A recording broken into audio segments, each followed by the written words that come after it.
Hello, everybody, and welcome to my free webinar, 5 Luxe product photos, or sorry, that's not right. Good start, Amy. 5 steps to Luxe product photos. As I've been editing my my different things and saving my slides and, naming the documents and stuff like that I prepared for these different things. As a shortcut, I called them 5 Luxe everything. So now I'm just like, it's called 5 Luxe. Everybody knows what that means. 5 steps to Luxe product photos, which is going to help you get more sales. Not only that, but it's also going to help you learn, how to take great photos, but it's going to allow you to increase your prices, because I know there's a lot of you out there, and be honest with me right now, there's a lot of you out there who aren't pricing your stuff in a way that makes enough of a profit for your business to be sustainable. It's a really tough trap to get into when you're first starting out, or even if you're already established, because there's so many other people who may be undercutting your pricing. So you feel like you can't ask for more. But if you want to ask for more, and you should want to ask for more, because in all honesty, if you're not making a profit, you aren't really running a business. You have a very stressful hobby. So you really have to be able to make a profit. And in order to be able to ask for those higher prices, you have to have photos that are going to support that. People who are going to pay the prices that you need for your products are going to want to be able to really be drawn in by your photos. They're going to want to be able to get a really good sense of your product from your photos and feel really confident in order to fetch that price. Now, first things first, a couple of housekeeping tips. First of all, we have a lot of people joining us today, and I'm really, really excited to have had such an awesome response to this webinar. So if you're tuning in live, pop your name and where you're from in the comments. I love hearing where everyone is tuning in from. And maybe also let me know what it is that you make, because I am a big fan of handmade, and I always love to hear things that people are creating, because, there's tons of stuff out there, and I'm just always in awe at how awesome all of you are and how creative and talented you all are. So where are you from? What's your name? Where you make? Hello. And here's the other piece. I have 2 screens on the go. This one over here shows me the live feed, and I can also watch the chat. This is the one where I record and see you, because this is where kind of my control room is over here. So if you happen to see me glance over here, it's because I'm checking the comments. I'm not ignoring you or checking my phone or whatever. I'm checking the comments. So I'm seeing people tuning in over here. Sunny and Stormy Creatives, who is Amy, and I know this because she's one of my students in my Snap Sell Succeed program. And we have Gail tuning in, Cheerfully Made Goods and Markets. That's my friend Emily. Hi, Emily. Sandy, Lynn, Gail, Lauren.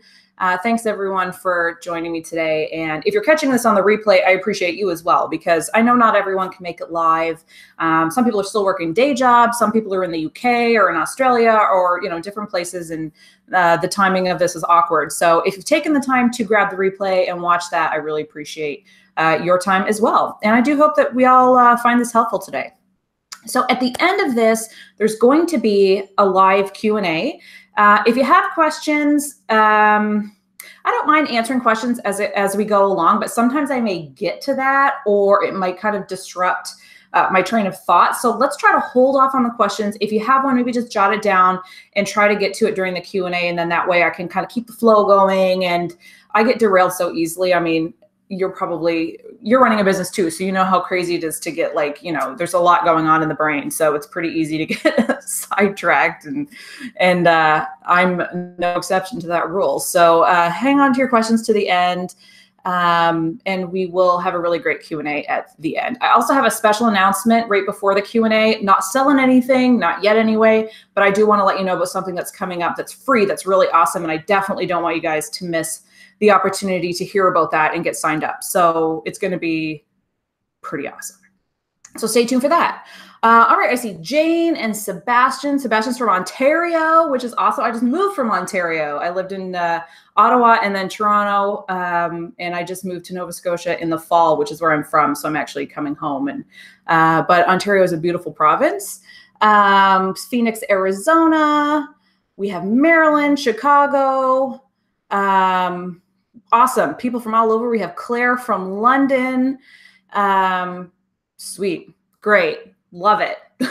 People from all around. It's great to see you here. All right. So I don't want to waste too much time. I'm hoping to keep this within an hour. So I'm going to get started right away with the goods, with the meat and potatoes of why we're here today, because I really want to make sure that you guys get as much as possible out of this training. So that I want to make sure there's lots of time at the end for questions for me to answer those questions. Okay. I'm going to go ahead and share my screen. And what that is going to allow me to do is, let's skip that part, is going to show you my slides. Okay, so you can't see me anymore. That's totally fine. I'm still here.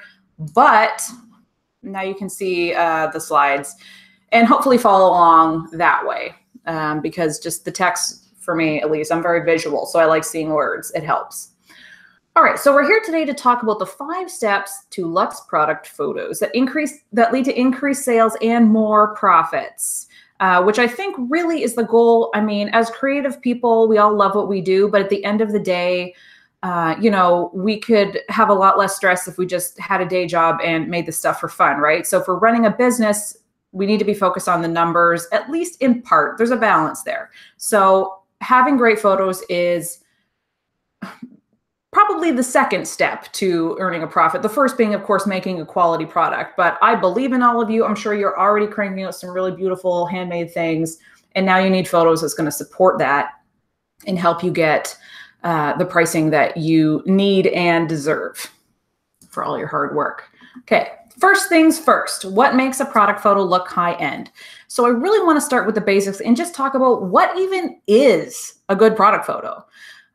Because you know, I could bulb right past that because I know what a good product photo is, but some of you may be wondering, you know, what even constitutes a good product photo? So let's talk about that. These are our Luxe qualities. So first things first, you want smooth, bright, and even lighting.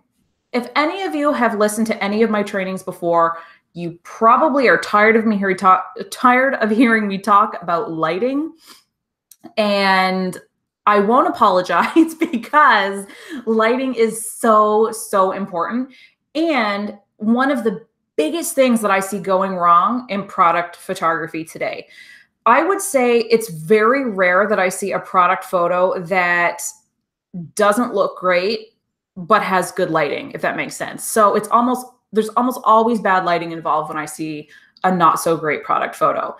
And I keep telling you the same thing because it's so important to really drive that point home that having great lighting is the most important thing. If you haven't mastered a great lighting setup, then that is your foundation of a great photo, and you need to sort that out first and foremost. That is going to be the biggest high quality factor in your photo, is having great lighting. So make sure that you are paying time and attention to getting that right. We are going to chat a little bit about lighting later on. So hopefully if you're kind of panicking right now, I hope that that will help.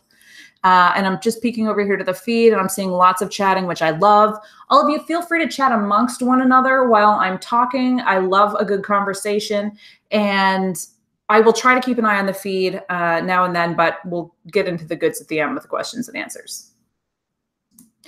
Okay, so here's an example of a product photo. So on the left, you see it is dark.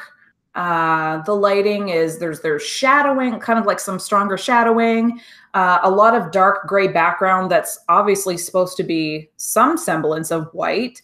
And if someone is selling this photo and wants, you know, like $20 for their candle, I feel like people looking at this photo, for me personally, if I'm shopping and I see this and someone's asking kind of a higher price point for this product, I'm not going to feel comfortable buying this higher price point with a photo like this, because it doesn't really speak to quality. And what that communicates to me is that that maker is cutting corners on their product photography. And if they're cutting corners on their product photography, what else have they cut corners on? And I can't really get a good sense of the quality of this because of the darker lighting. It's not bright enough. It's kind of at a slightly strange angle. There's just a whole lot of things going wrong here for me. It just doesn't communicate a good, solid photo, which tells me that there's not an investment being made in the business on this end, which is really important. Now, of course, when people are shopping, those aren't conscious thoughts they're thinking, but that's the immediate underlying impression people get when they're looking at these photos. If they see a dark photo that doesn't look great, those are kind of the subconscious thoughts that are going through their mind that make them immediately click away and go look at that other candle that has the really good photo. So on the right here, we have the photo that's much better. It's a better angle. It's much better lit. It's soft, even lighting. There's no harsh shadows. It is not a pure white background, which I'm going to be talking about backgrounds. But for any of you who follow me, you know that white is not my favorite background. Great for Amazon. For handmade, I like seeing something with a little bit more feel and a little less sterility of the pure white background. So it's soft, it's evenly lit, it's well lit. I can see the label very well. I can see the quality of the jar and the lid. I mean, these are just things that don't seem like that big of a deal, but when somebody is making a decision to buy your product over all of the other candles in the market, then they're going to want to see a good photo, especially because hopefully you're not the cheapest person out there, because everyone is going to try to undercut at some point, and you can't run a business on being the cheapest person out there. You can run a business on having a quality product with quality photos and having a price that actually earns you a profit. You can do that. And that's why we're here. All right, here's another Luxe quality: appropriately styled photos. Really super important to make sure that you have the right props, that your props are appropriate for your brand, that you don't have too many, and that they're arranged properly. And yes, we will be talking about that down the way, but that is one of the qualities of a really great product photo. So here's an example. Here's that candle again. In this photo, there is only one prop. It is cedar, so it's a natural product. And one of the scents in the candle is cedar, so it's kind of playing up the scent of the candle as well, and it's kind of communicating that sense that's kind of sensory. Because if somebody's shopping in a store for a candle, they're going to smell the candle, right? Of course, they're going to smell the candle. You can't do that when you shop online, but if you incorporate some of the some props that speak to the scents that are in the candle, then you are kind of supporting that in a way. So this is an appropriately selected prop. It's minimalistic, it's simple, it's not overpowering, there's no confusion about what's for sale here. So these are different ways that you can appropriately style a photo. Over here in the feed, I'm seeing Lynn say, I just like using white backgrounds, and you don't. Good for you, Lynn. Kudos. You know, I just see so many handmade sellers struggling to do the white background because they think they have to, and you do not. You do not, and it is one of the most tough things. Now, I will say that if you sell on regular Amazon, not handmade at Amazon, but if you sell on regular Amazon, you do need a white background, but that can be a conversation for another day. Generally speaking, you do not. All right. You must have a properly edited photo. I know I'm here with the big E word. Everybody hates editing photos. It's confusing and cumbersome and it's awkward and people don't know how to use it. There's too many tools. But you have to. And we are going to talk about that, so I won't go into it in too much detail, but I think I might have actually an example for you. I do. Okay, so here on the left we have, and okay, yes, I know I just said the thing about the white background, but this is an example of editing, so there is a white background involved. These bows were photographed on a white background. The lighting was fine. You know, it was bright enough. The exposure was fine on my camera. I took this photo for an example so that I can show kind of the really drastic before photo. And then versus the edited version on the right, which is pure white background, bows in good detail. We're not losing any of the details and shadowing. They're not too bright. Anyway, it's an appropriately styled photo. And pretty much any of the correct photos that you'll see in this slide or on my website or anything, every single one has been passed through Photoshop, all of them. And so should yours be, because that is what professional photographers do. And if you know, the reason why I teach handmade sellers and why you're here today is probably because you either can't afford / don't want to pay for a professional photographer, or it's just not realistic for your business model. So if you're not going to go a professional photographer route, you need to make it look like your photos still need to look professional is what I'm trying to say. So that means you have to use some of these professional tools in order to pull that off, because there's a reason why we use them, because a photo isn't processed properly until it's been passed through an editing program. All right. I love everyone's talk about the backgrounds over here because, yeah, it is definitely one of my favorite things to do in my job is to break it to people that they don't have to use a white background. And they're like, oh, really? Great, because I hate the white background. Absolutely. Okay, great. Okay, so you also need to have a nice background. And again, this is perfect timing because we're talking about the white backgrounds. Do I even say? Anyway, here's an example. You don't need to have a white background, but this is a marble background.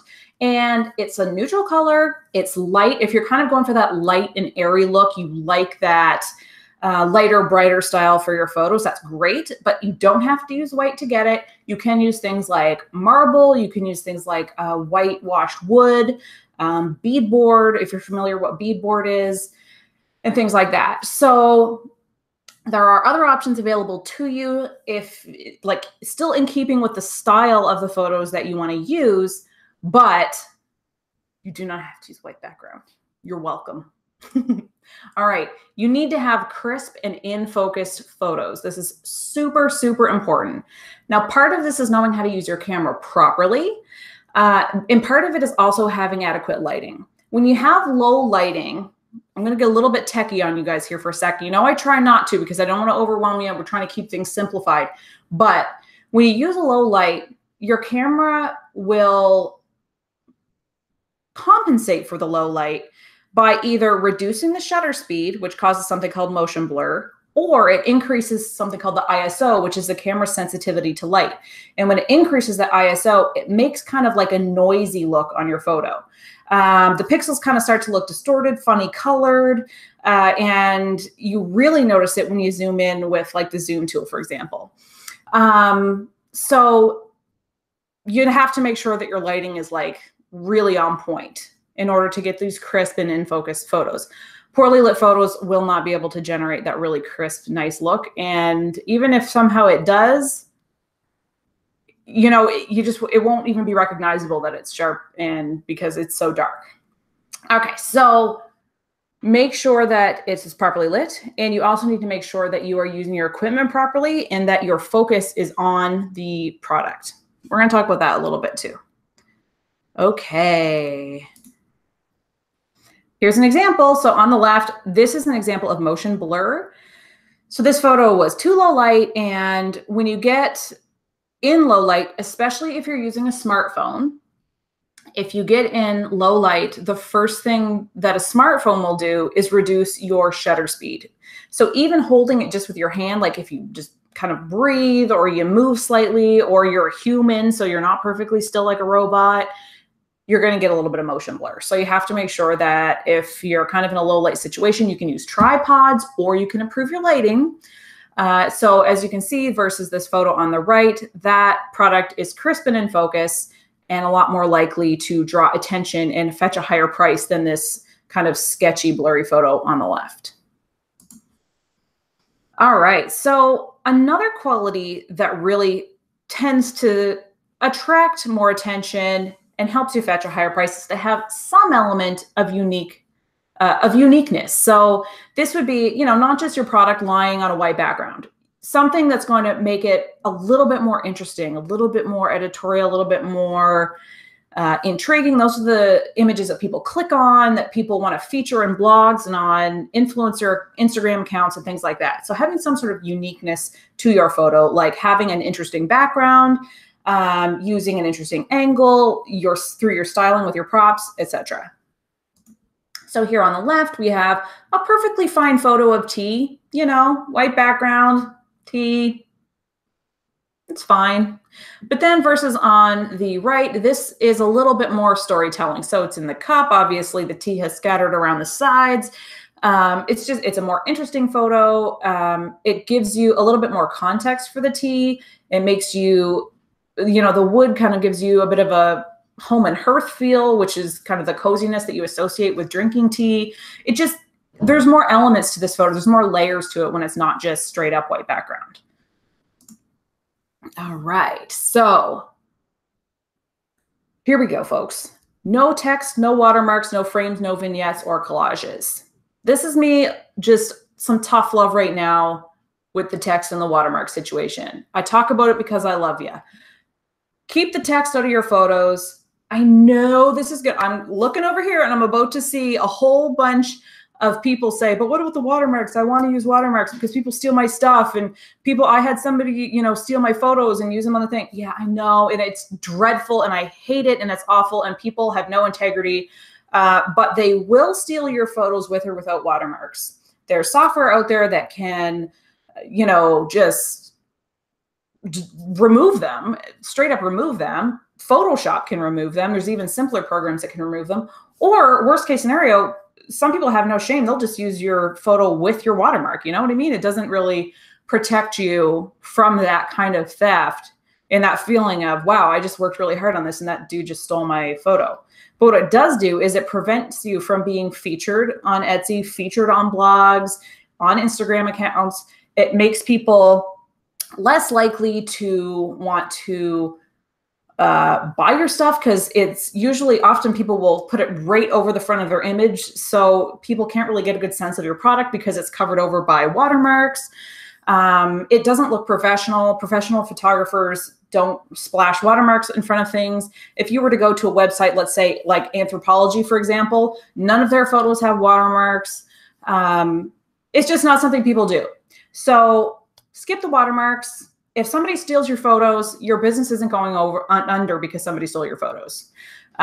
People are still going to copy your products if they want to, sadly, but those watermarks aren't going to protect you, unfortunately. But they are going to make your photo look less luxe, less interesting, less, you know, clickable, less buyable. So definitely nix the watermarks. I do see some people use text in their image, like maybe it's their introductory image, the main image on their listing, and they want people to know that they have other like variations, like 5 different colors. It's okay to put that kind of at the end of your product. So if you have 10 listing photos, it's one of your last ones, totally acceptable. But don't make it your first one, because when people are, you know, scrolling through the search results and they see someone with a really nice product photo with no text versus yours with the text, they're probably going to click on the person's with no text. Even if they want a different color, it doesn't mean that, like, to me, it feels like eBay. And, you know, eBay is kind of like a lower quality. It's less price. People expect cheaper things from eBay, and people will expect cheaper things from text. I'm just going to pop over here and see what I'm missing. All right. I see some questions about portable lighting kits. Yes, I do have recommendations for that. I have an Amazon shop page that I can share with you with all of my recommendations. Yeah, good. Great, guys. I love seeing the conversation going on. I think it's awesome. I see Karina saying she struggles to find unique elements. And yes, that can be super, super tough. I always recommend deferring to your branding and if you don't know what your branding is, that would be your first step, is figuring out what your branding is, to figure out how you can be unique. Perfect. Wonderful. So I just want to say that I appreciate everyone's chatting and keep it up. Good stuff. All right, let's head back on over to the slides. Okay, because we're about to dive into the actual steps, the steps that you need to take to make really nice, luxurious looking product photos so you can get a higher price. Disclaimer, these, 5 steps sound simple. It's going to take a bit of practice. It's not going to come without any effort or work. You are going to have to put in some effort and work to figuring out each of these steps and how it works for you. Now, the good news is that once you figure out these steps, you can kind of just run with that for a while. You don't have to redo it every single time you sit down to photo day. If you put in the time to figure it out, then you absolutely will get there, I promise you. And these are the things that you need to do. Roxanne asked about my Amazon shop page. Where do we find it? I will share the link with you. Actually, you know what? I'll forget. So see if I can share it right now. Bear with me just one sec. Amazon.com/. /shop, not zop, / Amy Eaton Photography. Hopefully that works. You can at least copy and paste it. And yeah, so those are my recommendations for the product photos and the different types of equipment that you can use to get great product photography.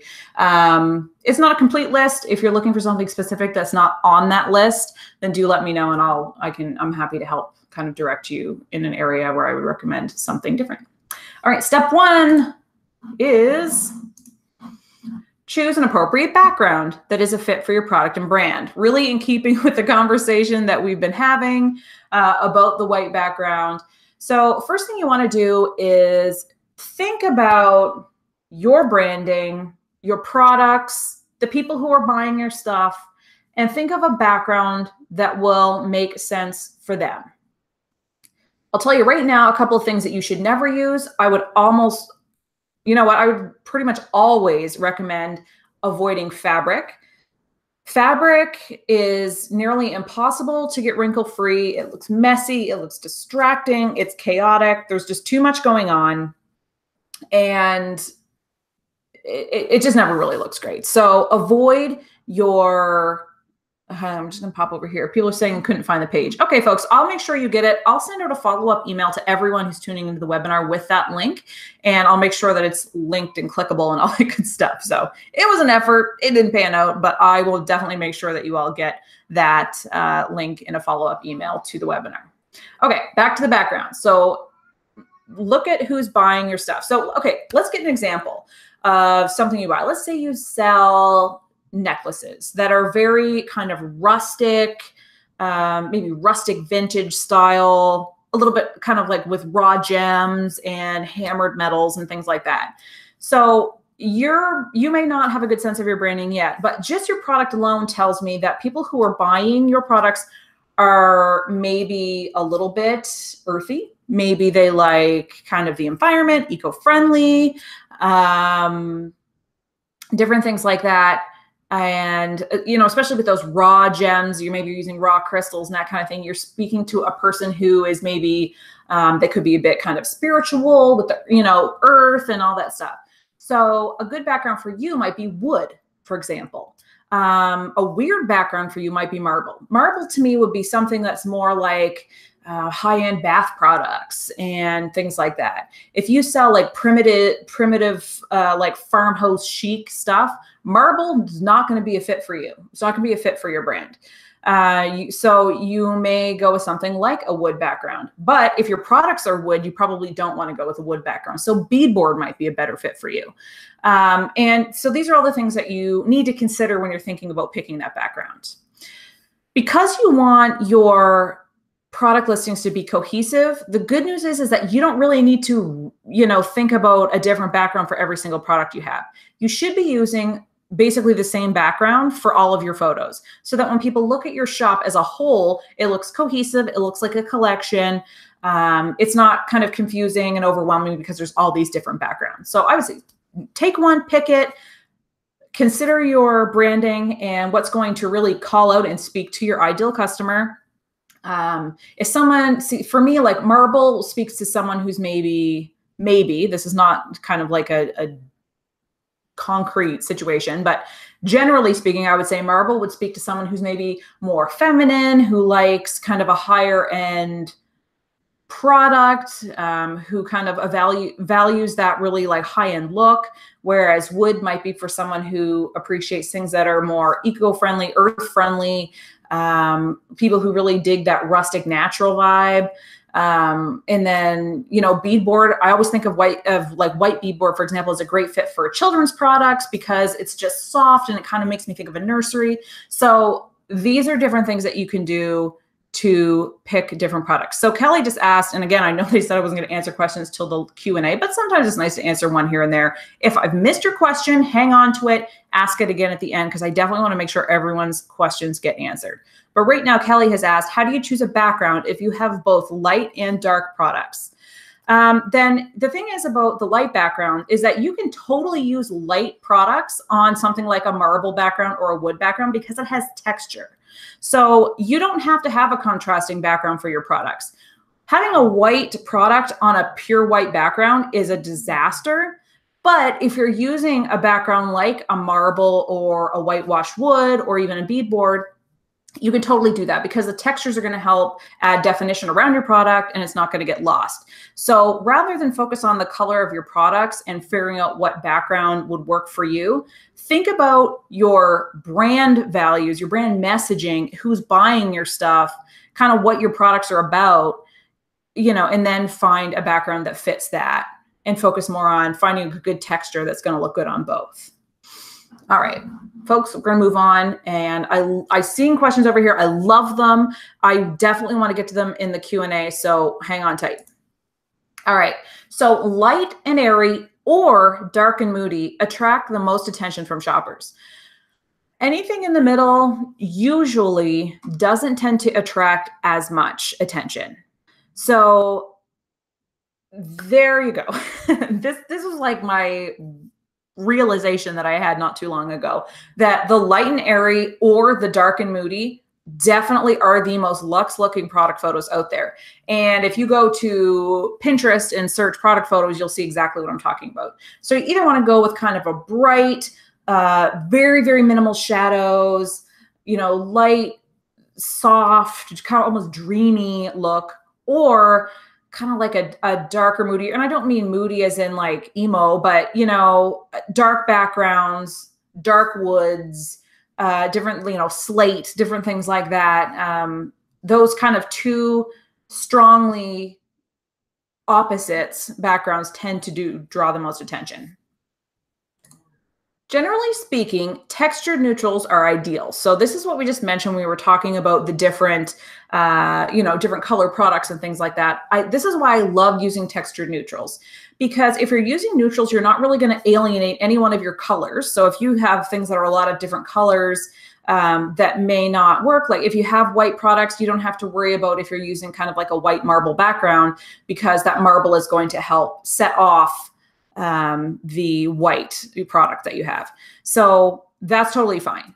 If you have things that are, you know, pink, then it would look good on whichever texture you want. You don't have to worry about kind of clashing and different things like that. That's why I love using neutrals. They're also very interesting. They can help set a scene. They can help evoke emotion in your customers. They can make people want to buy. They make people want to feature you. Textured neutrals are awesome. You can use woods, slate, marble, beadboard, etc. There are a lot of things that you can do. I see people over here talking about going to the home improvement store, and you totally can do that. You can buy pieces of beadboard and paint them a color that you want. You can get, if you have small products, you can get tile samples. You can get some really cool looking wallpaper these days. So you could even affix wallpaper to a foam board or, you know, a piece of plywood or something like that. You can also order small vinyl backdrops. That's what I do. They're about, I'm actually looking at them right now. They're about 2 by 2, 2 feet by 2 feet. And you can order them in a variety of different, you know, textures and backgrounds. And I quite honestly love them. I'm thinking about, you know, starting a line myself because I love them that much. So there's a lot of options out there for you to play around with your different styles of backgrounds. If you're photographing larger items, that's where I would probably go to something like getting a piece of beadboard or a larger piece of plywood and using some wallpaper. There are options regardless of the size of your products.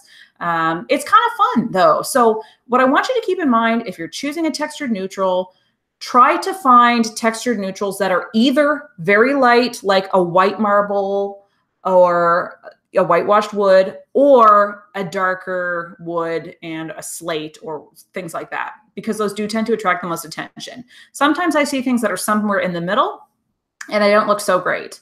I would also advise you to avoid things like polka dots and swirly, like you know, wavy lines and things like that. They can do weird things visually, like create illusions that make your products look different shapes and sizes and things like that. And it's not necessarily the great approach. Excuse me, just having a drink. Not actual linen, but you know, could you print linen or something like that? Different things like that. The reason I'd say linen is, as I mentioned, it's really difficult to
I think I'm back.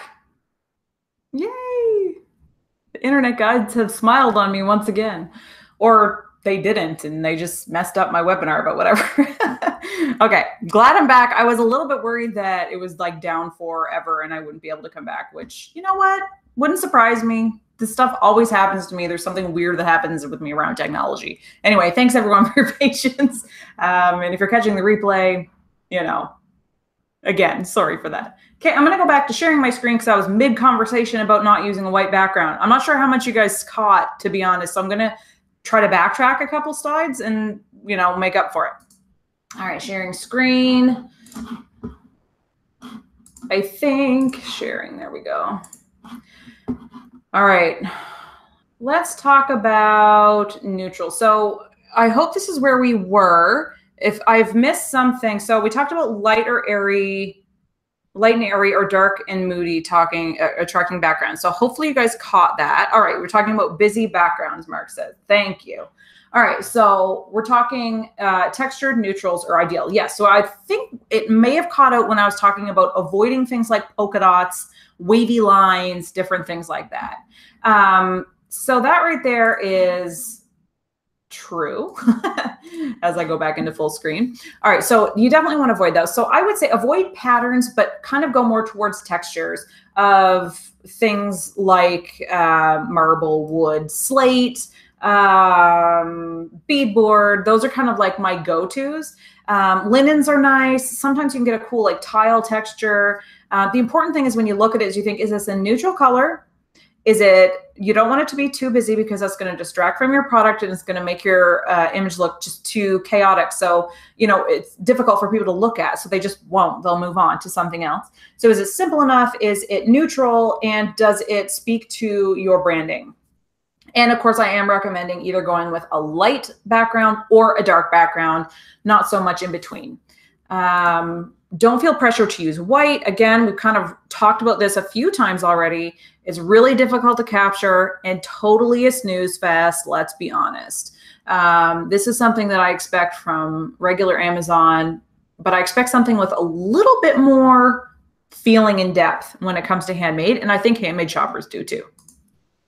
So if you are using wood, I just want to advise you to be cautious of the color of the wood because some woods are really kind of red, orange, yellow, especially if it's like wood flooring and different things like that. Some things have stains on them that are kind of a weird color and they won't be a good fit for product photography.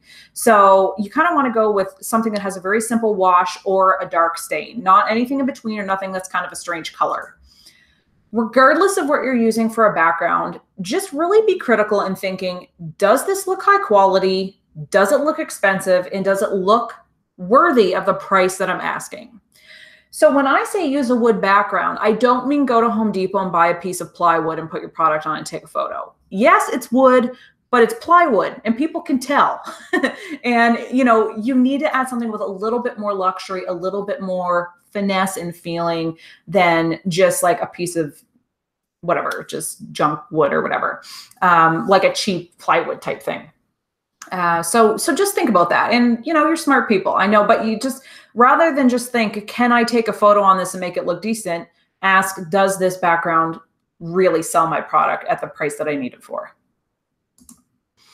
Okay, step number 2, nail your lighting. So we've talked about lighting a million times before. If you've been in any of my trainings before, you know how important lighting is to me and it should be to you. We're going to talk about it right now. So highlights.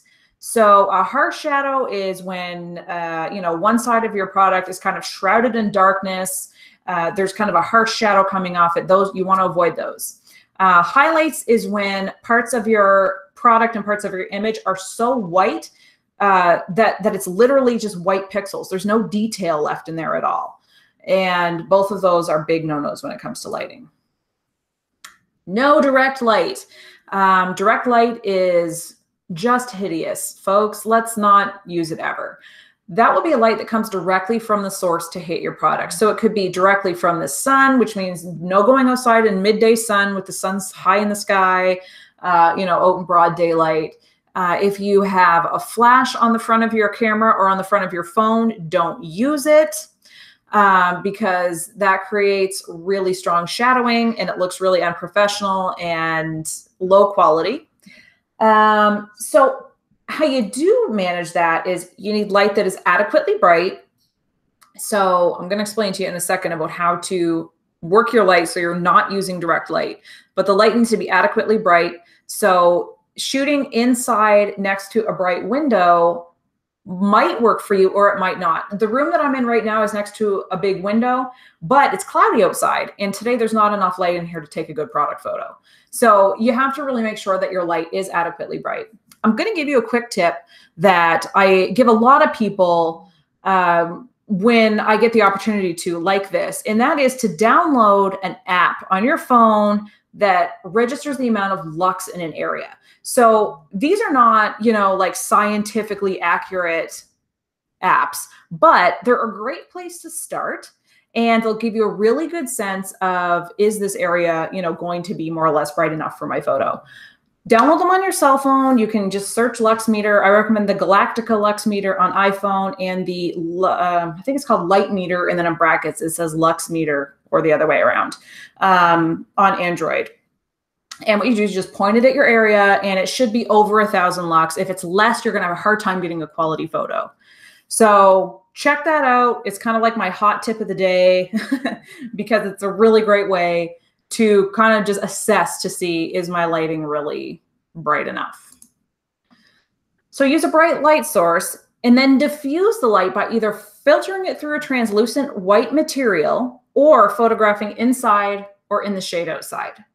So translucent white material, I'm talking like you could use tissue paper. Of course, there's a variety of different actual photography products you can get, like reflectors that are white that you can diffuse the light through.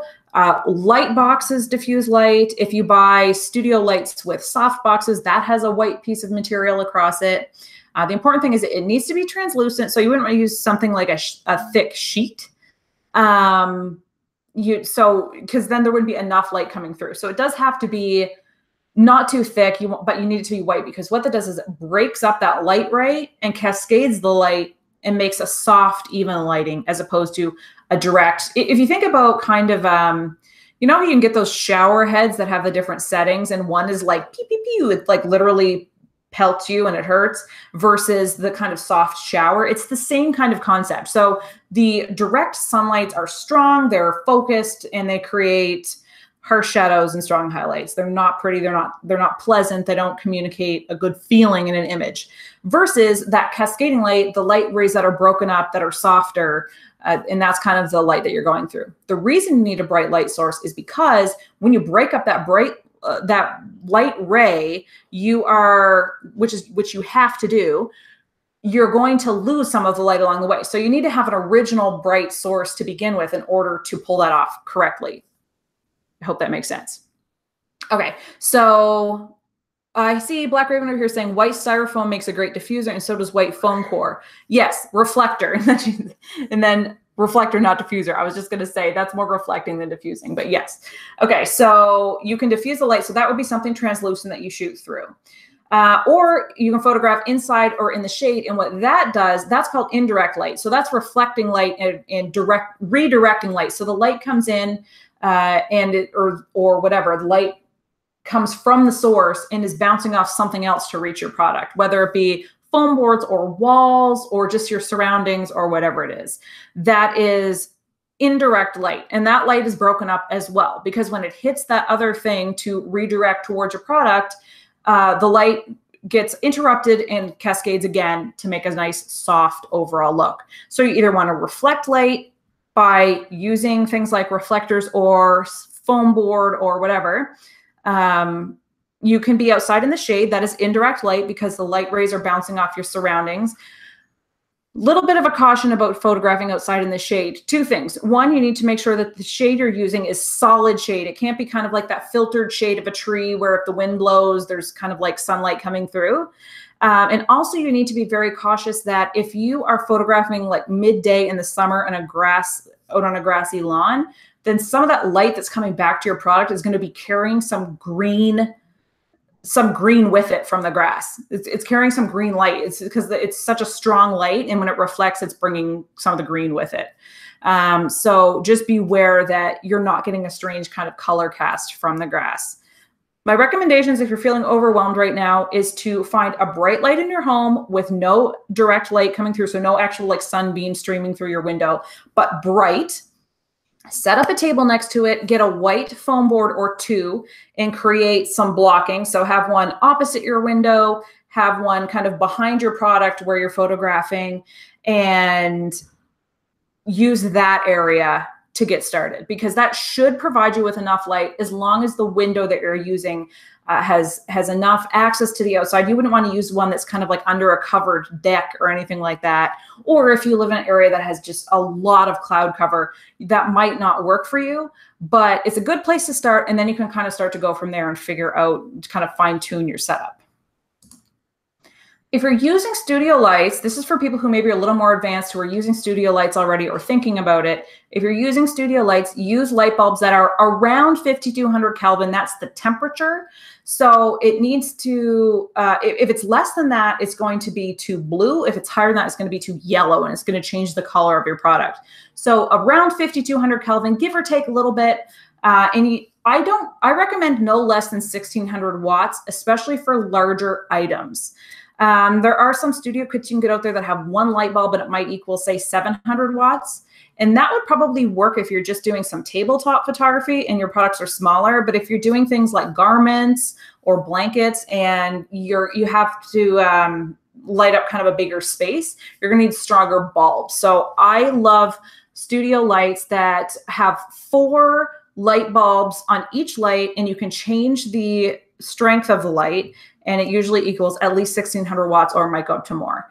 And of course, always using something to diffuse a light. My recommendations are soft boxes as opposed to umbrellas, because you do tend to lose some light with umbrellas when you shoot through, because the light kind of can just disappear off the back. So yes. Okay. Look, I just said this. Diffuse the light by using soft boxes, or you can use a light box. And light boxes are those big translucent white boxes, and then you use studio lights on the either side of them to actually light up the inside of your box. Those are great for smaller items, not so much for larger ones, of course.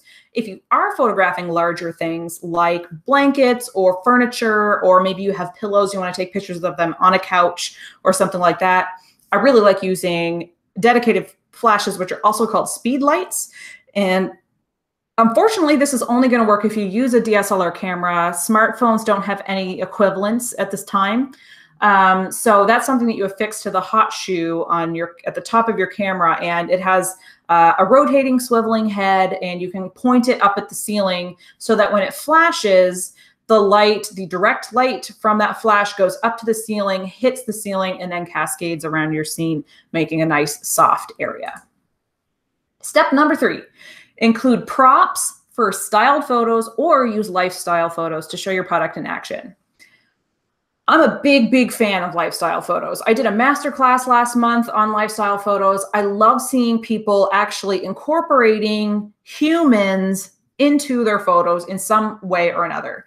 I went into quite a bit of detail in that masterclass, but as a quick advice now, you can recruit your friends, you can use yourself, and you don't even have to show faces if people aren't comfortable with it. You can show hands, or from the chin down, or from the back, or whatever your product is, just a wrist, if it's a bracelet or whatever.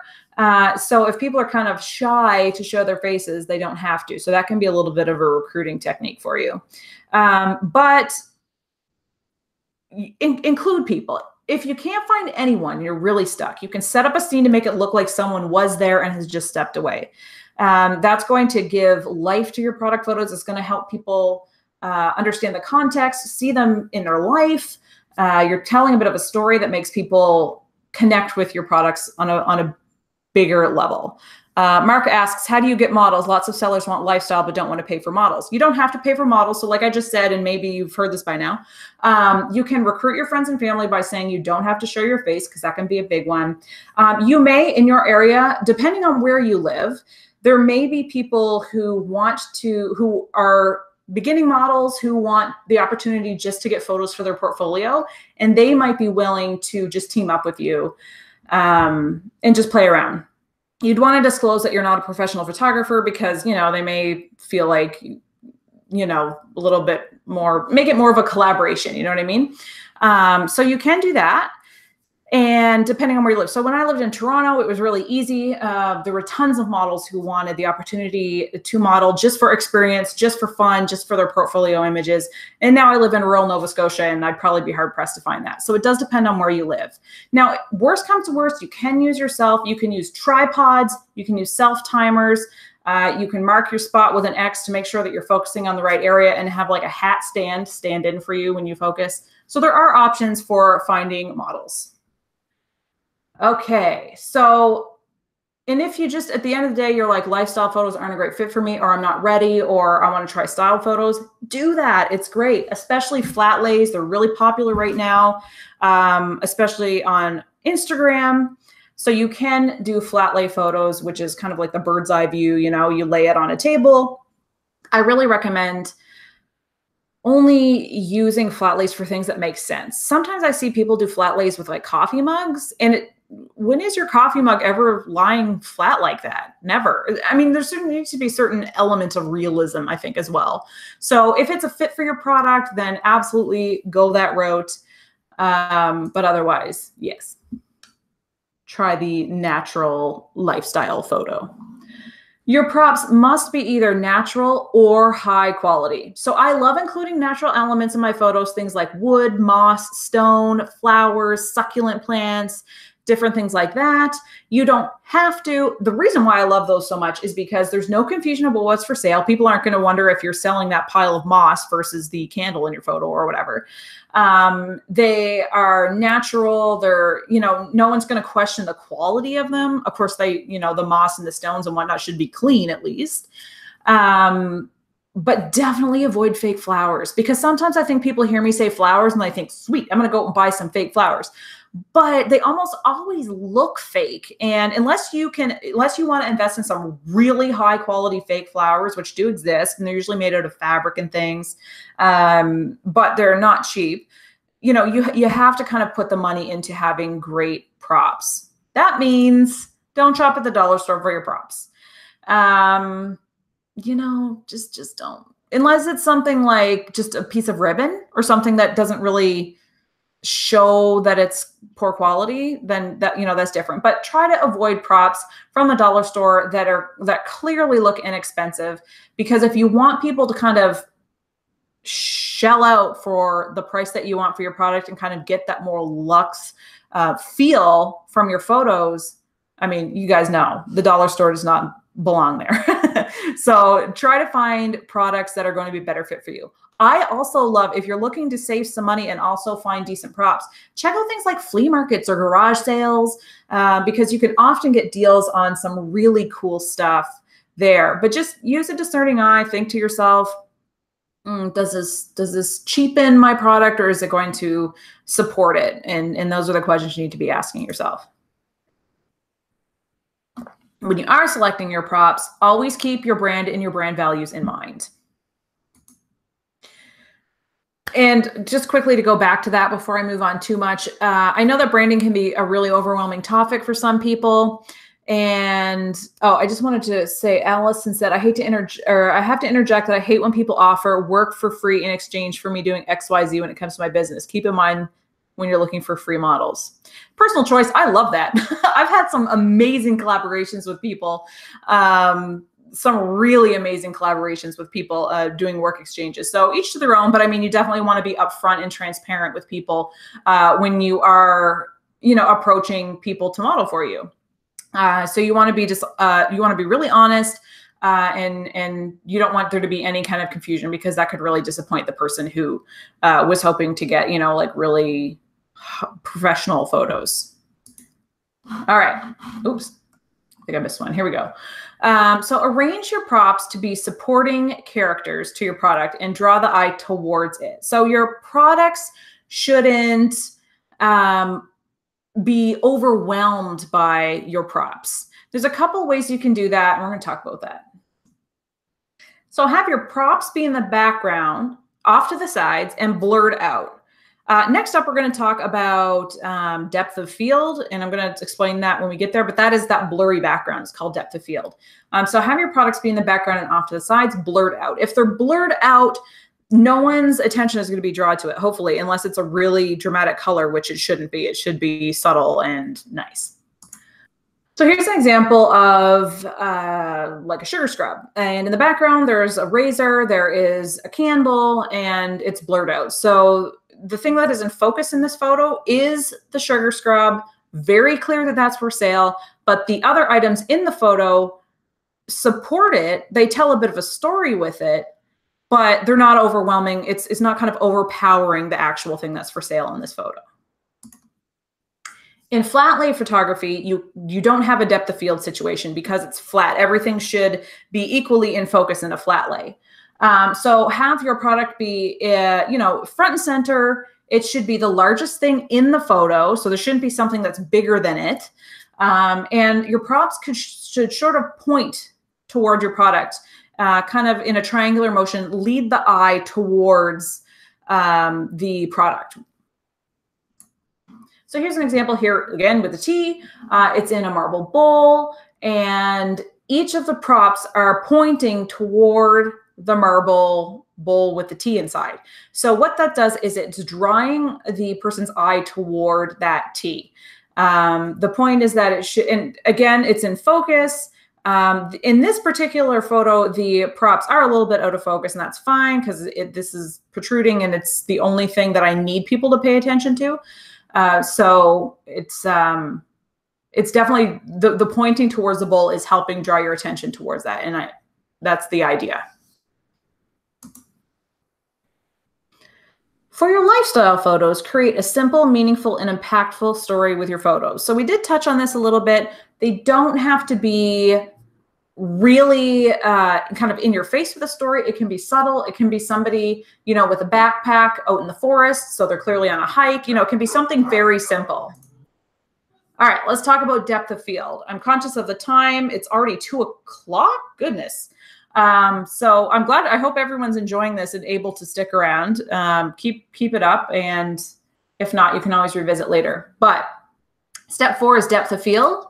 And that is the depth of field is the area in which your product is in focus. So there's a certain distance away from the camera in which the area of focus begins, and that goes for a certain amount of distance, and then everything behind that will be blurry.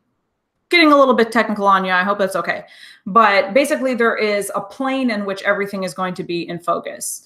And having a depth of field that allows that background to be out of focus really hits home. It's a characteristic of high quality professional photography. And that's something that you want to be able to communicate in a more luxurious sense. And it makes your photo look a lot more high end. Here's an example, again, with the candle. So in the background, there's like some, some spa elements that are out of focus. The candle is noticeable. It's in focus. It's sharp. And the background is blurry. If you don't have a DSLR camera or fancy lenses, you can still achieve a depth of field by holding your camera or smartphone close to the product, focusing on a detail close to the camera's lens.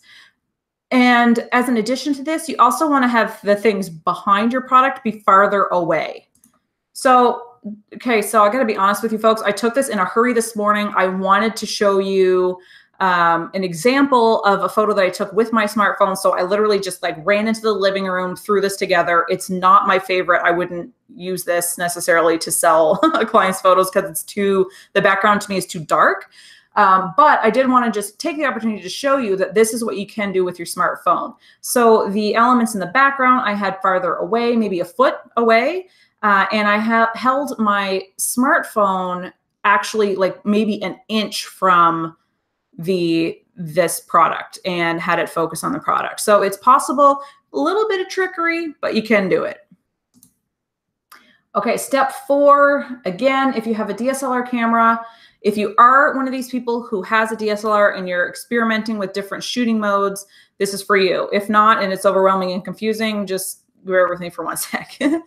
Shoot in manual or aperture priority mode with a low aperture, and that is your f-stop. You want your f-stop to be low.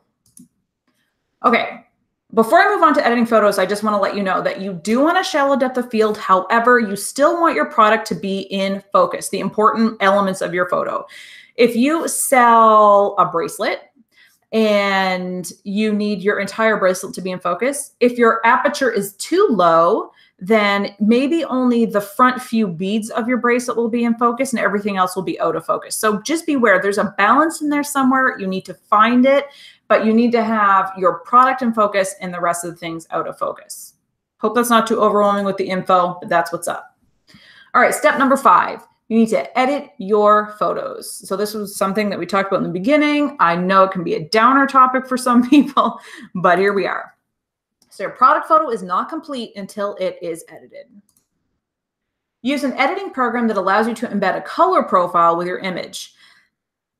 Color profiles are important because when they're embedded with your image, they will travel around the web with your image and make sure that the colors are rendered as true to form as possible. Of course, everyone's individual screens may render the colors slightly differently, but if you've ever uploaded a photo from your computer with no color profile and you uploaded it to Etsy and you're like, whoa, the colors are super different on Etsy, what's going on? That's what's going on. There's no color profile embedded in your photo.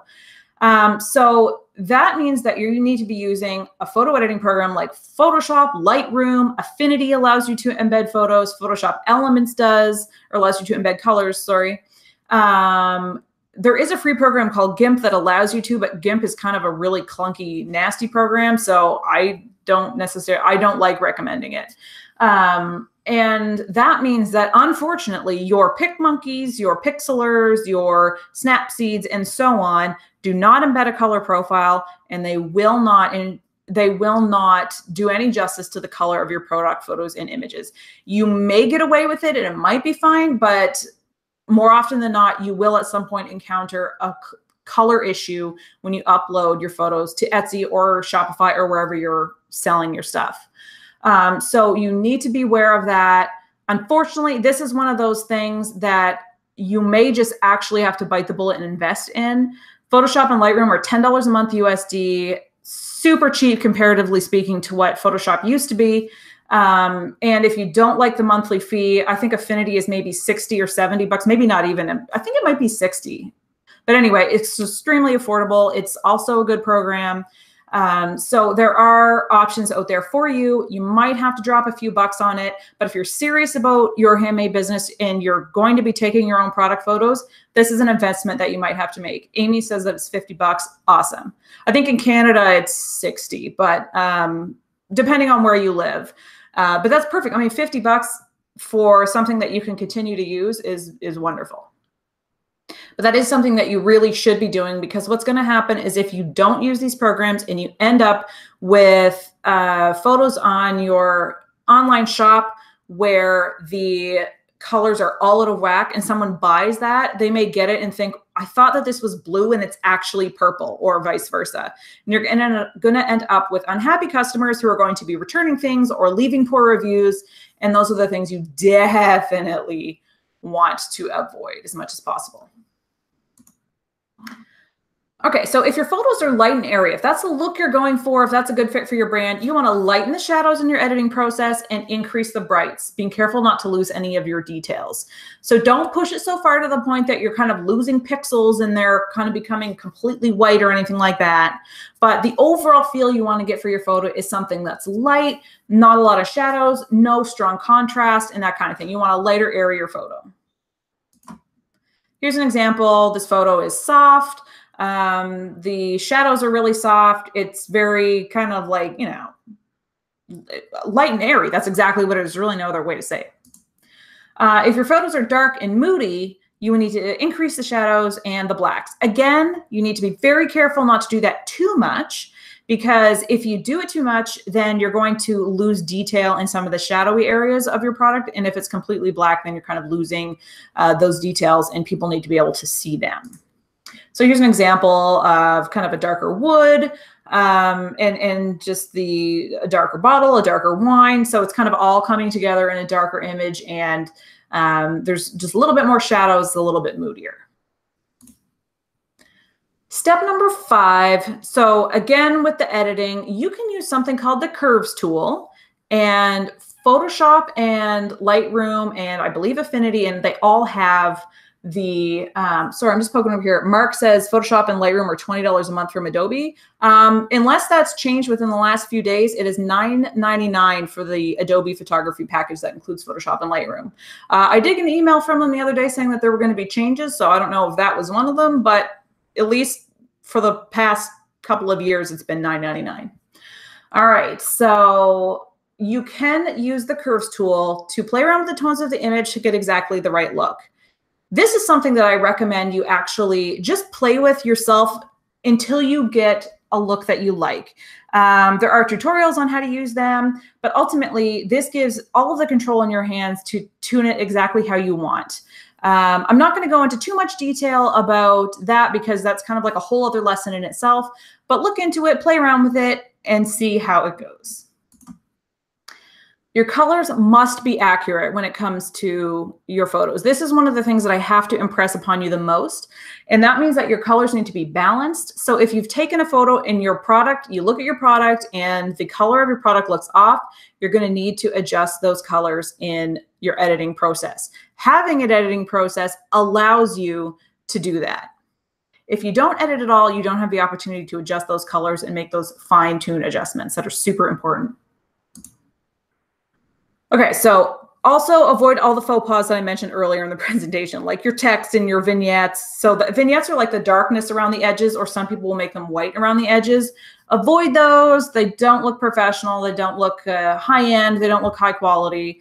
Just kind of avoid all of those extra things. It's really easy to feel compelled to do more, to kind of add more to your editing, to make your photo pop more or whatever. But what you really need to be doing is making a nice clean photo, and that communicates just a subtle bit of storytelling that might involve a little bit of editing tweaks, but it just don't go overboard. Don't go too crazy with it. Okay, so your product photos need to capture the attention of potential customers and give them the confidence to buy. Now we're going to talk about why all this matters, because we've talked about all kinds of stuff today. There's been a ton of info. I know it was a lot. I hope you'll all get a chance to watch this through a few times to get all of the info in. But here's kind of like just the basic, this is why you need to take this all in and really start to apply it. Your product photos need to capture the attention of potential customers and then give them the confidence to buy, especially if you're asking for a higher price point.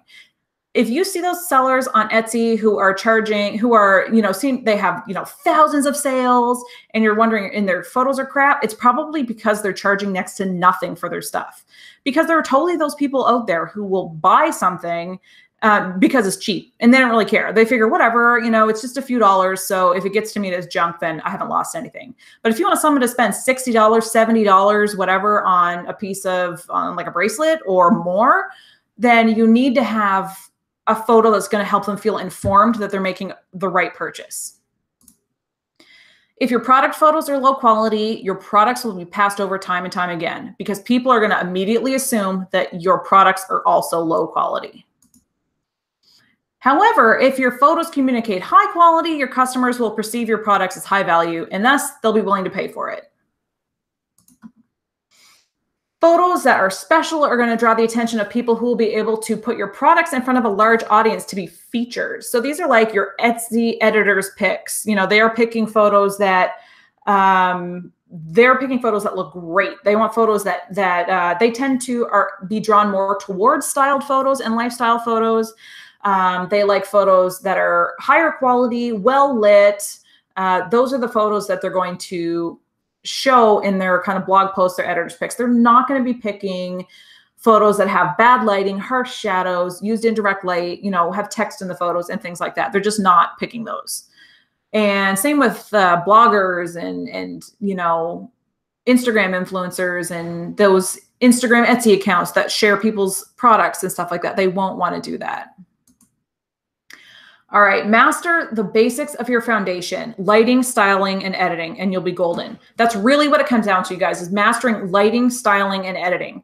I know that it can seem really overwhelming, and those topics seem really big, but they're honestly not as overwhelming as they seem if you just follow a very straightforward and simplified process. There's a lot of information out there online about product photography. There's a lot of people who are going to tell you a lot of different things.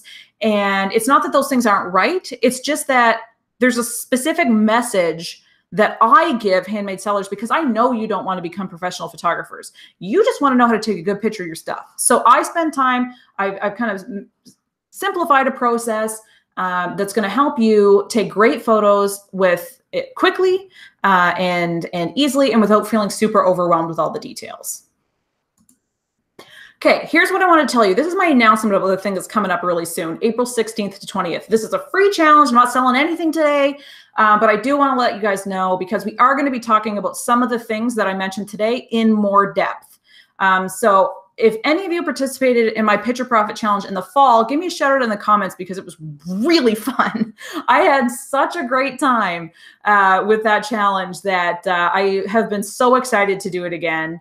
And it's been 6 months since we did the last one. So we are going to be doing another one with slightly different topics. So if you did join me for a Picture Profit last time, there's going to be some new topics and new angles this time. So you can definitely join in as well. So that's going to be April 16th to the 20th. Each day you're going to get a different challenge. Terry joined in. She was there for my 5-day challenge. It's 5 days to better product photos. Here are some of the things we're talking about. How to take great photos using the equipment you already have, so you don't have to be going out and investing a ton of money in professional lighting setups and high-end DSLR cameras and lenses. This is just using the stuff that you already have, trying to keep it as simple as possible without having to give you a whole bunch of stuff that you don't really need. For example, I was checking over here on the top chat and Mark mentioned a tool called X-Rite Color Passport. The X-Rite Color Passport is amazing. It does great for professional photography. However, if you are not a professional photographer and you really want to be able to use a tool like that for your white balance, little tip, white styrofoam cup does the same thing. So it is a good thing. I also recommend all my students to buy just a simple gray, white, and black card. So there are different options, but basically I want to teach you how to use the equipment you already have, things at home that you already have so that you don't have to invest a ton of extra money just to take photos of your stuff. Because again, we're trying to keep it simple, trying to keep it streamlined, just get a great photo without having to become a professional. We're also going to talk about lighting hacks you need to know for great product photos. So these are kind of those tips and tricks that allow you to get the most out of a lighting setup that didn't cost you $1,000. Develop your business's unique photo aesthetic. So I know that you guys know this. You probably flip through Instagram. You're probably following some handmade businesses that as soon as you see that photo, you're like, oh my gosh, I know exactly who that is. Actually, Terry, who is commenting in here and said that she was in my 5-day challenge, she's one of those people. If you happen to notice, if you ever get a chance to check out her Instagram account, which is you're going to have to share it, Sherry, because I can't remember, Terry, I can't remember it off the top of my head. But anyway, very clear brand message on her photo. I can always tell that it's hers when I'm flipping through Instagram. So having that photo aesthetic helps people recognize your stuff. It creates consistency across your shop. And it just really helps send home a really clear brand message. It creates fans. It makes people, really drawn to you rather than just kind of being all over the place and different things like that. There you go. Chic, lace, and pearls. And I always know when I'm scrolling Instagram if it's one of Terry's photos. Okay, we're also going to talk about the single most important editing step that you need to know. There's a lot of different things that you could do. We're going to talk about if you only do one, which one is that going to be? And we're going to talk about how to create and share images that attract customers like a magnet, because that is one of the most important things in building a really successful business is kind of creating images that draw people in, that are interesting, that make people want to follow you on Facebook, follow you on Instagram. And when you pop up in those search listings, you want them to be clicking through to your shop, because that's going to help you get sales and also improve your SEO rating on Etsy. So all very important things. Those are our 5 days of the challenge. It's going to be so fun. I'm really, really excited. So, yeah, and it's free. Just again, free. And Terry said, I learned it all from you. Terry is one of my students in my Snap Sell Succeed program, which reminds me, another thing, Snap Sell Succeed is opening for enrollment again in just a few weeks.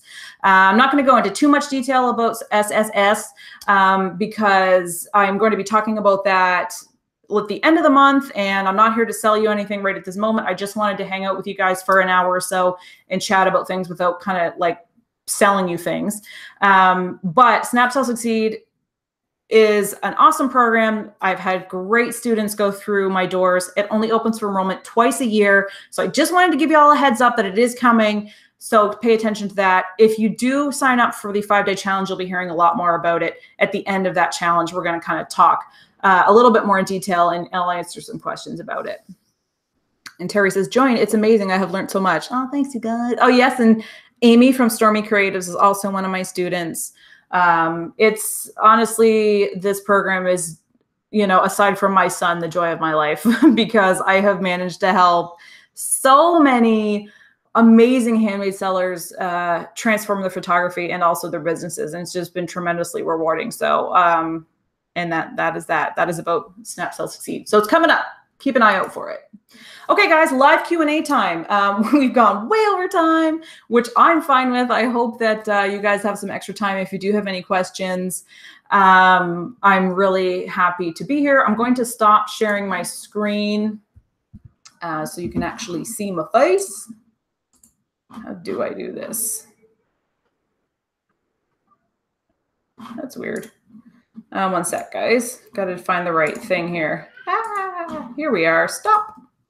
I think I had 2 windows up because of the last, because of when it glitched out or something. So it kind of was all over the place for a moment. There we go. I love technology. I don't at all, but it's okay. All right, so let's talk Q&A. So there's been some great questions over here. If you asked questions and I didn't get a chance to answer them during the thing, now is a great time. I'd love to hear them. Joanne's asks, you said our Etsy thumbnail should be consistent. I assume that means the same backgrounds or very similar backgrounds. Can we change the props so that each prop is appropriate for the specific product? You can, but try to keep them within the same vein, if that makes sense. So try to keep them as though they all fit the same kind of collection. Like if you were to walk into a gallery and see a collection of art, it all has, you know, they're all slightly different, but they all fit together. If you go to a fashion show and you see someone's like spring fashion collection, they all kind of fit together. They're different, but they fit. So just make sure that your products fit, basically, that your props and your products, they all fit and it makes sense. So you can use different ones, but you know, you wouldn't want to use like a hair bow in one and then like a wooden spoon in another, because they just don't really, they're not part of the same family. They don't make the same sense. So I would recommend that as well. All right. Terry says, have you used the Luxe pad? I have just invested in one. It's amazing if you're limited for space. I'm gonna have to look into this Luxe pad, Terry, because I'm not even sure what it is, unless it's, I don't know. Let me know what it is. I'm excited. Send me a link or something. Maybe you could just email it to me, because I'm excited. I love new tools. It's awesome.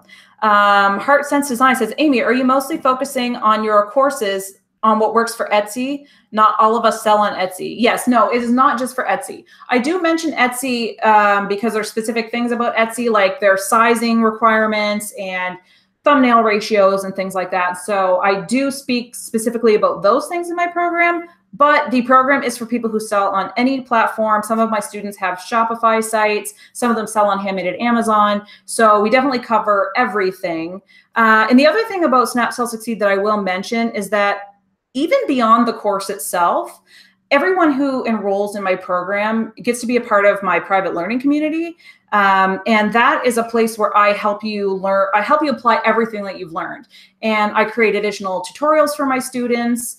I put on, you know, different master classes on an ongoing basis. So if for whatever reason, if you wanted to enroll and that you kind of felt like something wasn't quite covered, first of all, I'd love to hear it, because I'm always looking for ways to improve my program. But also I'm in the group with you folks on a regular basis, and I can help you figure out anything that's specific to your business and your selling platform. So Lynn says, I use 3 aught lights for my photography, but recently borrowed a ring light from a photographer friend. Would you think a ring light would be a better investment? I typically don't recommend ring lights, and I'll explain why. I'm using a ring light right now, and it's a great light. You know, it's good for video. It's good for some portrait, but you see the shadow behind me? This is why I don't recommend it for product photography, because it's great for some things, but product photography, you need to not cast a shadow like this behind it. It's super, super distracting. So I recommend not using ring lights for product photography, but instead investing in soft boxes that allow you to, it creates a larger range, brighter light, so it's softer and it creates softer shadowing and less, very minimal shadowing. Or you could use a light box if your products are small enough. It's kind of the same principle with using a light with a large area of diffusion. A ring light just has the diffusion kind of like over the light, but it's not, it's still, as you can see, it's still bright and then casting a shadow behind me. So I would do that. It's a lot more noticeable on my screen than it is on my feed, but anyway, do watch out for that. Yes.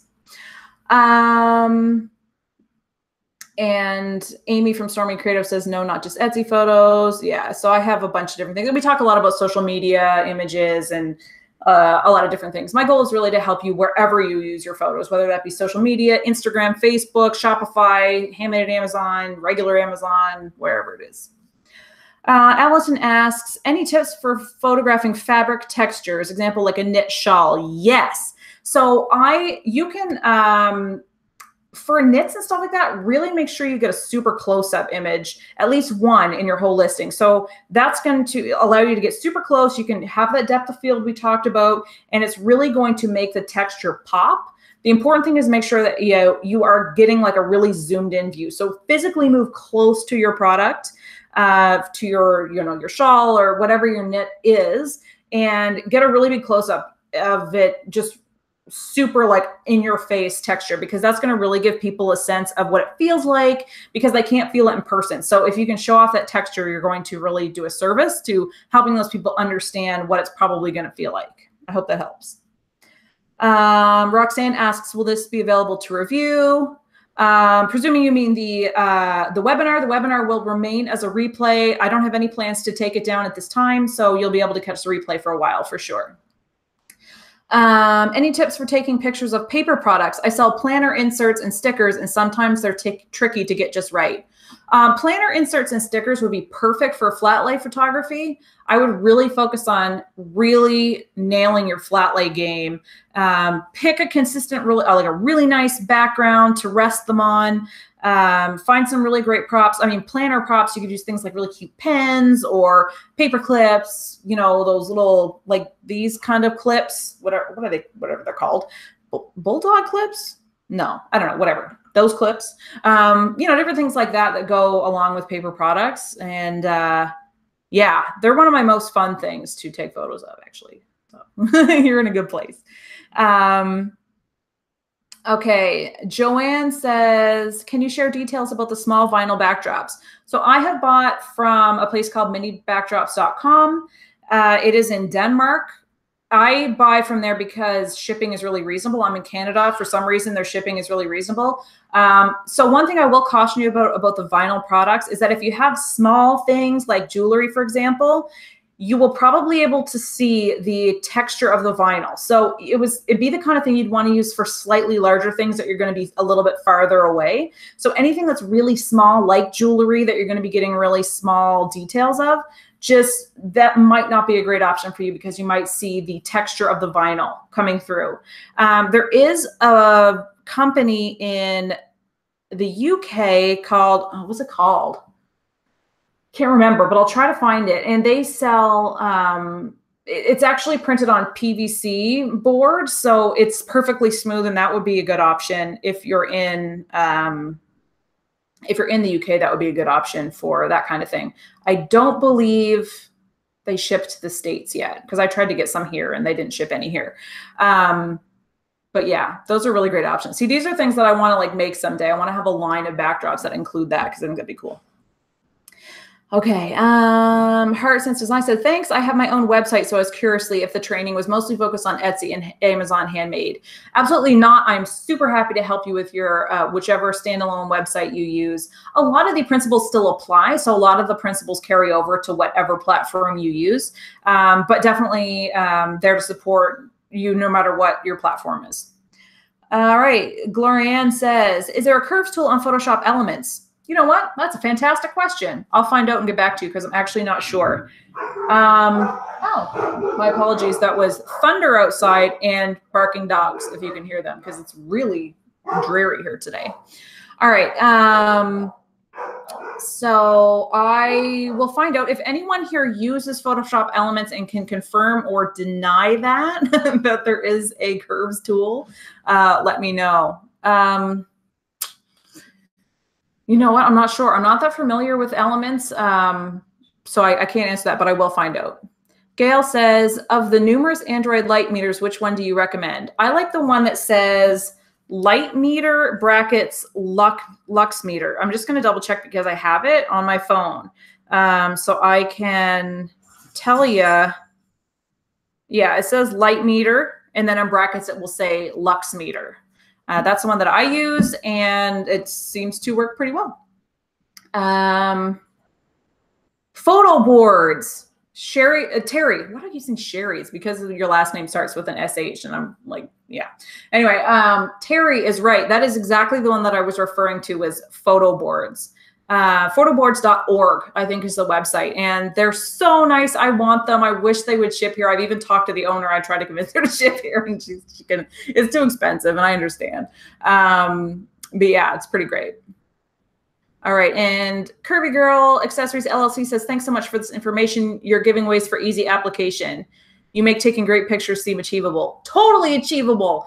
And that is 100% my goal, because I have been kicking around the handmade community for a long time. I have a lot of friends who make handmade, and I know how difficult it can be to take a great product photo, and it's even more difficult to try to find that information that applies to you without having to wade through all of the tech stuff that's out there, because so much of the material to teach product photography is directed towards photographers, which I know that most of you probably aren't interested in learning. You just need to know how to take a good photo of your stuff. So that's entirely my focus of all of the programs and teachings that I make, that they'll be simple and easy to apply. And that's the idea.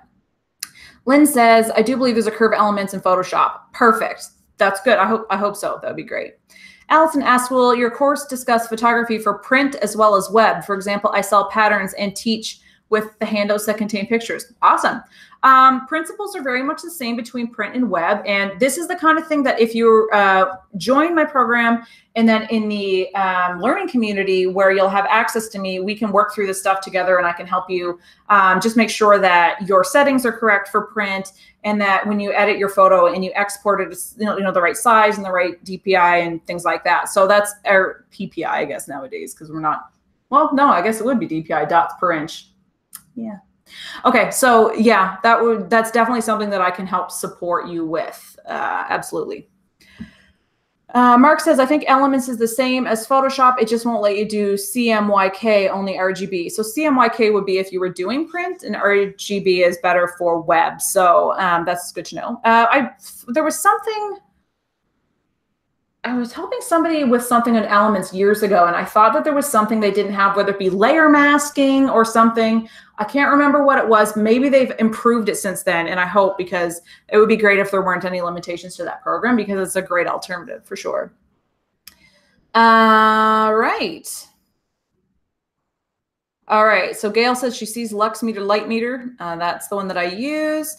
Curvy Girl says the color orange is part of my branding. Considering using the color as part of my background for photos, will the shade of the orange is it going to matter? What should I use instead of using that color? So what I would do is, rather than using it as part of your actual background, is maybe incorporating some orange props into your photo, because that will allow you to have it not be overpowering. You can control how much is involved in the background.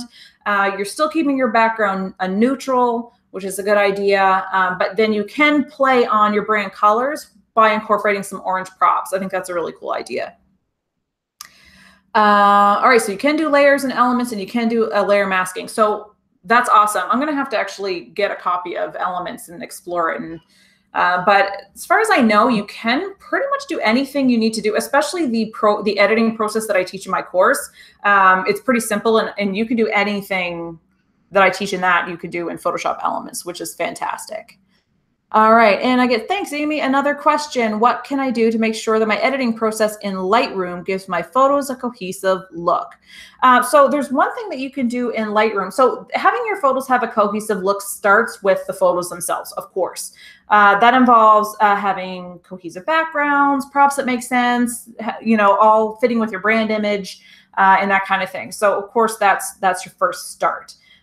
In Lightroom, if you're looking to be cohesive, if you've taken your photos on essentially all the same backgrounds with the same lighting, there's no major lighting issues or discrepancies, you can use a sync feature in Lightroom. So you can edit like your first photo how you want, and then you can select all, and then you can hit sync, and you can choose which edits you've applied to that image that you want to sync across all of them. So what I will do is, if I have a series of images that all are relatively the same, kind of the same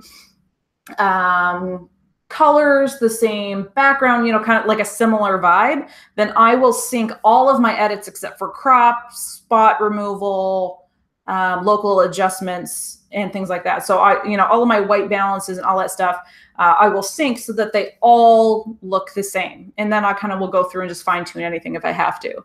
That's one of the things I love about Lightroom. It's my favorite thing about Lightroom because it can save a ton of time. All right, and that's great. So is there any other questions? I think we're coming to the end of the questions. I believe I've caught up with all of them in the Q&A portion. There might be some further back up that I've missed, but what I can do is after this is over, I can try to scroll back through the combo and answer the questions as best I can as replies to the comments. So I will try to do that. So that's it then, guys. We are wrapping up. And if you do have any questions after the fact, or if you're catching this on the replay, feel free to ask the questions, and I will try to pop in with a response as soon as I can. And thanks everyone for tuning in. It's been a real pleasure. I absolutely have loved this past hour and a half with you guys. I can tell that you're all really invested in making changes with your product photography, which I admire and think it's wonderful. So thanks for joining me, and I hope that we will chat soon. If you can also tag me in any questions you have in my Facebook group, but otherwise I can certainly respond to the comments and the questions here on the YouTube video. Thanks everyone for tuning in. We'll see you soon. Bye-bye.